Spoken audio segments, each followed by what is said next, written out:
Assalamualaikum warahmatullahi wabarakatuh.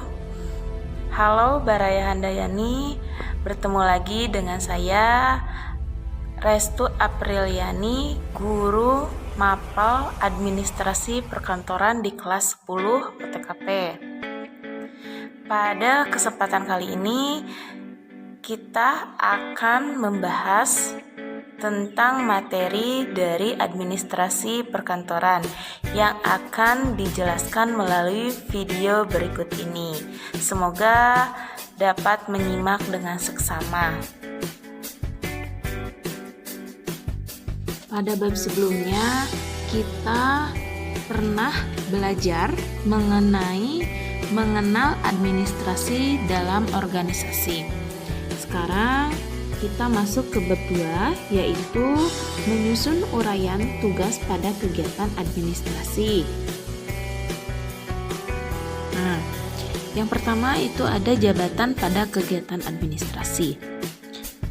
Di setiap organisasi tentu kita harus mengetahui atau setiap organisasi harus memiliki tugas dan peran masing-masing. Tidak mungkin kan seluruh orang dalam organisasi melakukan tugas dan pekerjaan yang sama. Nah, begitu juga di dalam organisasi biasanya terdapat jabatan dari yang tertinggi hingga yang paling rendah. Nah, apakah kalian tahu pengertian dari jabatan itu sendiri apa? Nah, jabatan adalah kedudukan yang menunjukkan tugas, tanggung jawab, wewenang, dan hak seorang pegawai dalam rangka suatu satuan organisasi. Itu yang disebut dengan jabatan.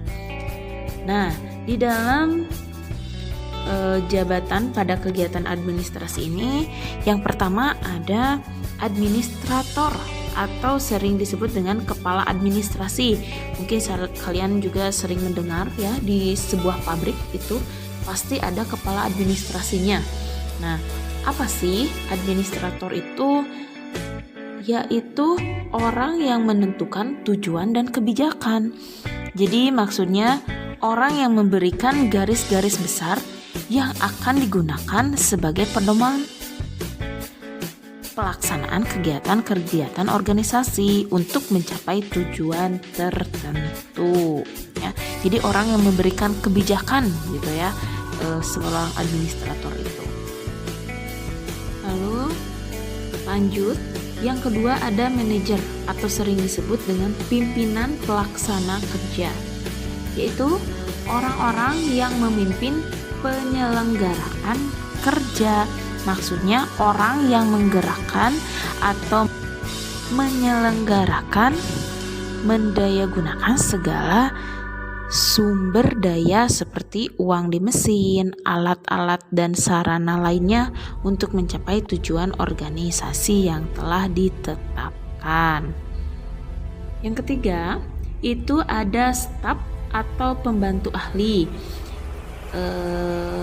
Maksudnya orang yang mempunyai keahlian dan kecakapan dalam bidang-bidang tertentu.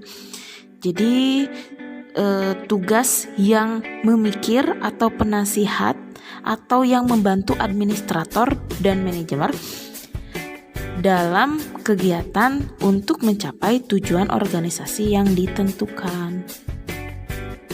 Nah, dan yang terakhir ada worker atau sebagai pegawai atau pekerja. Maksudnya pekerja yang secara langsung digerakkan oleh manajer. Jadi seperti karyawan yang melakukan pekerjaan langsung, secara langsung itu ke dalam produk yang telah dibuat atau yang akan dibuat. Nah, adapun tingkat jabatan yang tersusun dalam piramida utama. Yang pertama itu ada manajer administrasi, yaitu merupakan orang yang menentukan konsep utama yang harus dilakukan sesuai dengan visi dan misi perusahaan. Yang kedua, ada manajer kantor, yaitu jabatan yang kedudukannya sebagai asisten bagi top manager. Dan yang terakhir ada supervisor, yaitu jabatan dalam struktur organisasi yang mempunyai kuasa dan wewenang. Jadi 3 piramida ini sangat utama dalam suatu jabatan. Jadi yang paling atas itu adalah manajer administrasi, yang kedua adalah manajer kantor, dan yang terakhir paling bawah adalah supervisor. Yang selanjutnya ada analisis jabatan. Analisis jabatan dapat dilakukan untuk menyelidiki fungsi, peranan, dan tanggung jawab suatu jabatan. Nah, di dalam analisis jabatan ini, yang pertama ada sumber informasi dalam analisis jabatan.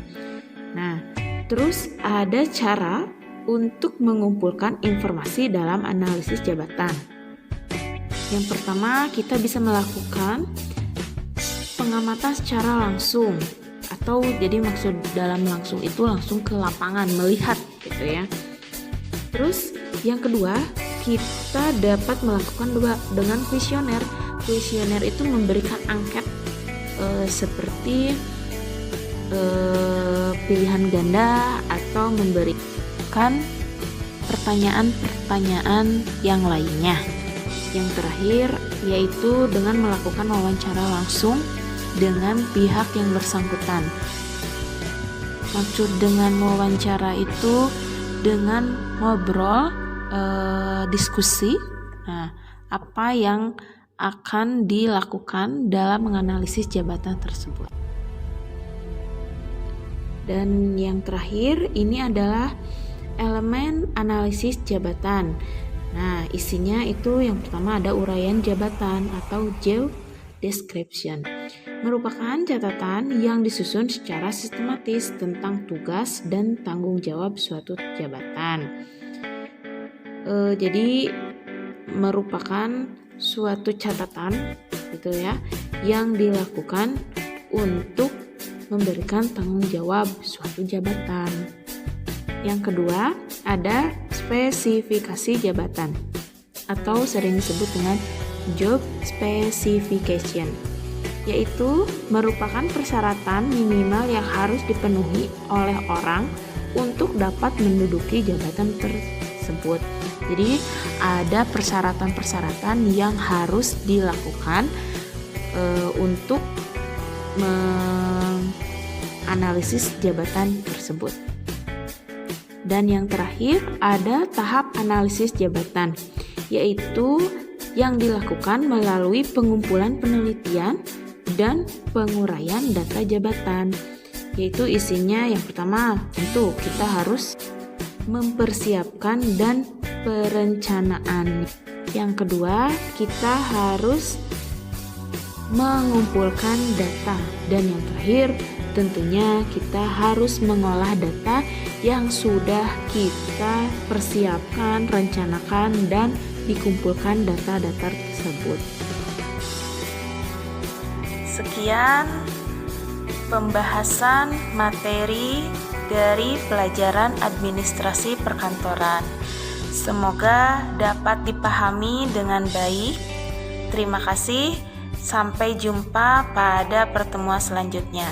Assalamualaikum warahmatullahi wabarakatuh.